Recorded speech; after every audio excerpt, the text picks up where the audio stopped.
সূর্যটা মাথার কাছে চলে আসবে, কই যাবো আমরা? যাবো কই? কে বাঁচাবে আমাদের? কই যাবো এত মানুষ আমরা সেদিন?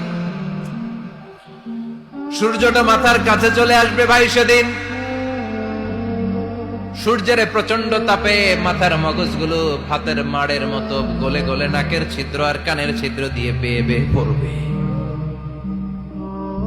জিহ্বাটা তৃষ্ণায় বেরোতে বেরোতে নাভি পর্যন্ত এসে ঝুলে থাকবে কুকুরের মতো, ক্লান্ত শ্রান্ত ঘর্মাক্ত পেরেশান, বাঁচানোর কেউ নাই।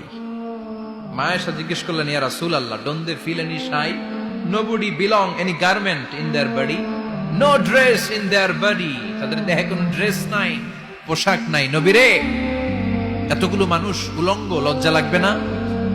বিশ্বনবী বললেন, আয়েশা তুমি লজ্জার চিন্তা করো, সেদিন বাবা ছেলেরে দেখে দৌড়ে পালাবে, মা তার মেয়েকে দেখে দৌড়ে পালাবে।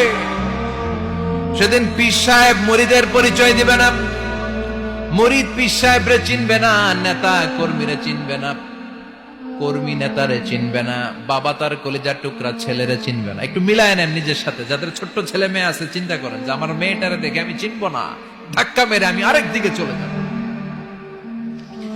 প্রিয়তমা স্ত্রীকে আমি চিনবো না, যে স্ত্রীর সাথে এত ভালোবাসাবাসি, স্ত্রীকে দেখে আমি পরিচয় দিব না, চিনবো না। স্ত্রী আমারে চিনবে না, ভাই ভাইরে চিনবে না, বন্ধু বন্ধুরে চিনবে না, ইমাম সাহেব মুসল্লি চিনবে না, মুসল্লি ইমাম সাহেব চিনবে না, পীর মুরিদরে চিনবে না, মুরিদ পীররে চিনবে না, কেউ কাউরে চিনবে না। ও আয়েশা, দিনটা এত ভয়ঙ্কর হবে, বাঁচাও বাঁচাও, ইয়া নফসি ইয়া নফসি বলে একবার ওই বিপদের দিনে মানুষ যে আকাশের দিকে এরকম তাকাবে, কার গায়ে জামা আছে কার গায়ে জামা নাই, ওই কথা মুহূর্তের মধ্যে ভুলে যাবে রে আয়েশা।